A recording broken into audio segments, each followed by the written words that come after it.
siya.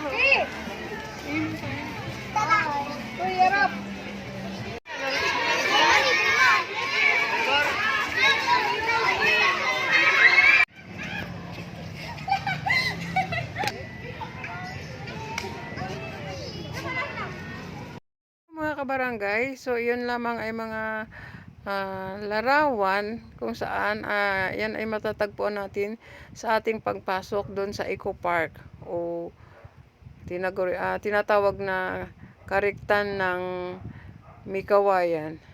So tara guys, samahan nyo kami sa aming paglalakad papasok doon. So nandito na po kami sa Kariktan.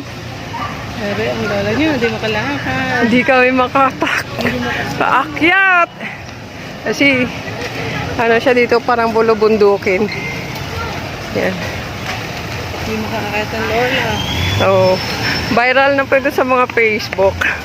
Tsaka sa Tubong Mikawayan. Pero titingnan ko lang, ipa-viral din namin sa YouTube. May pong namamasyal dito, tingnan nyo yung mga sasakyan. O sige mo. May 1 month na ba to, sis? Ha? 1 month na? Nag-open? Ha? So, may isang buwan na. So, may isang buwan na pala nag-open to. Nandito lang kami sa kapitbahay nito, pero hindi pa kami nakapasyal. First time napasyal kami. Napasyal kami nung una, nung nagtanim tayo ng ano, no? Oo. Oo. Ng puno. Pero hindi pa ganito. Mga ibang, ayun, oh. Sige, ibang lugar. Oh, Kariktan ng Mikawayan. Mga taga-Valenzuela mo, So, ayan guys, pagpasok pa lang, nako, grabe talaga. Overwhelm ang mga tao, oh. Diyos ko. Meron po, hindi nga mag-1 kilometro to sa amin, pero ngayon lang namin nabisita. Ayan. Dalawa kami ni Sister Losie. So, pagbungad pa lang ito na kaagad. Maganda na talaga siya. Ayan. Full bamboo.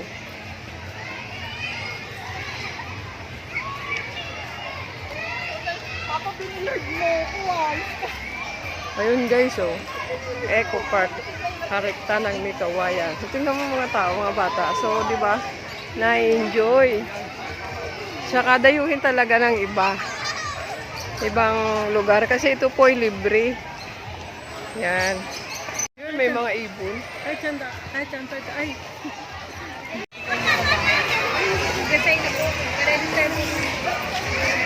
So, ibig sabihin, meron tendency na Apo, magkakaroon ng bayad. maliit lang naman po. Ah, okay. Except po sa kabila. Yan. There's this block sa kabila. So, yan. Pagbungad pala. Ito yung rest house nila na bonggang-bongga, oh. Pwede kayo mag-unwind dyan. Yan. Yan. So, bago pumasok pala dun sa loob, magpa-registered muna. Ano? Okay, magpa-registered tayo. Maganda po siya na ano, para sa family bonding. Tingnan nyo po, ayan po, nagbabaon po sila. Yan, mga bata po, oh, ang dami, masaya sila, oh, tamo. Ayan. So, mahigit 1 buwan pa lang po ito nagbubukas sa mga nanonood po. Mahigit 1 buwan pa lang ito nagbubukas. Nagbukas pala, I mean, sensya na.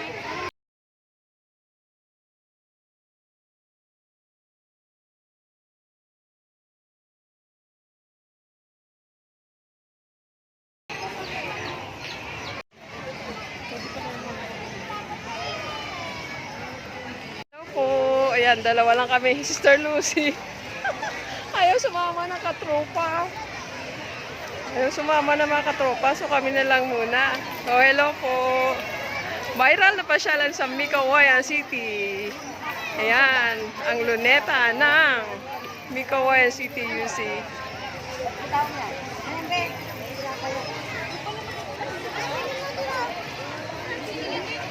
So, tara doon guys, ipapakita ko po sa inyo yung ibang tanawin.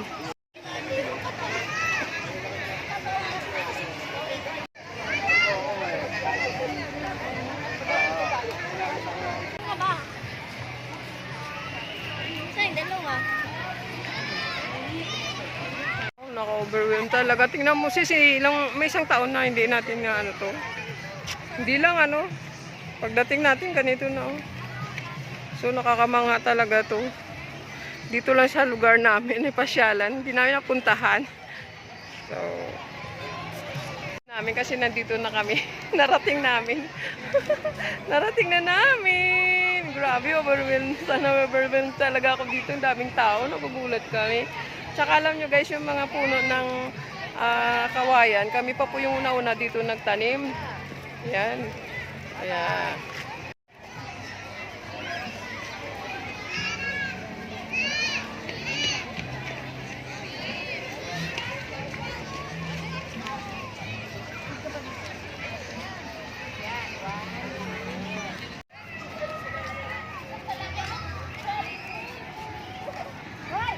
Huwag kayong mag-ano na. Sinutali natin po lang. Tulunok na yung kasi.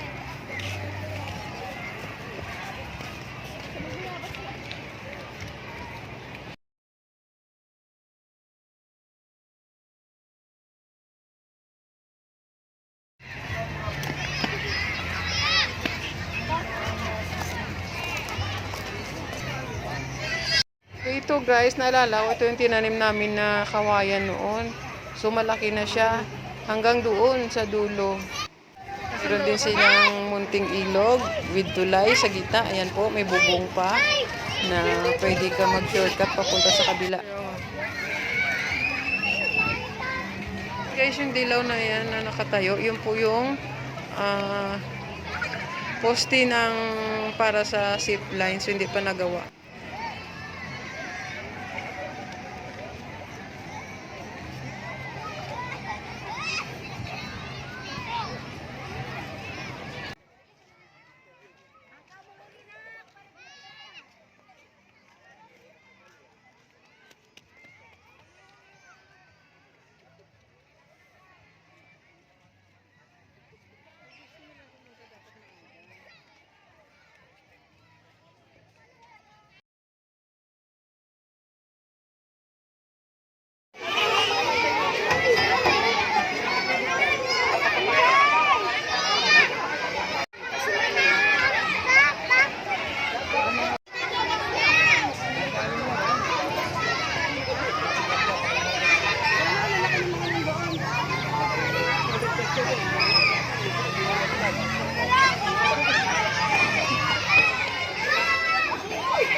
Dahil tapos na po kami mag-ikot, so kami naman ang mamahinga. Dito naman kami sa Sampa. Habang pagsasaluhan namin ang aming dalang baon. Kasama ang mga pamilya ng aking kasamahan, si Sister Lucy. Ayan, ang kanyang anak at mga apo. Dito ka magtataka guys kasi sila lugar na nila mismo to, pero ngayon lang din po sila nakapag-pasyal dito kasama ang kanyang mga pamilya. So hindi na namin pinalampas ang araw na nag-usap kaming dalawa na pasyalan nga namin. So kumbaga inunahan lang namin para susunod ay buong katropa naman ang pupunta dito. So, nakikita namin kung anong mga dapat naming gawin. So, nakakuha kami ng idea na kailangan maaga pa kami dahil ang kubo pala ay first come, first serve. So, sa ngayon po guys, hindi pa po sila naniningil ng bayad. So, libre ito. At darating din po yung panahon na ito'y meron na silang entrance fee. Pero ang sabi naman po ng nagbabantay, affordable naman daw po. Hindi naman daw po kalakihan ang bayad.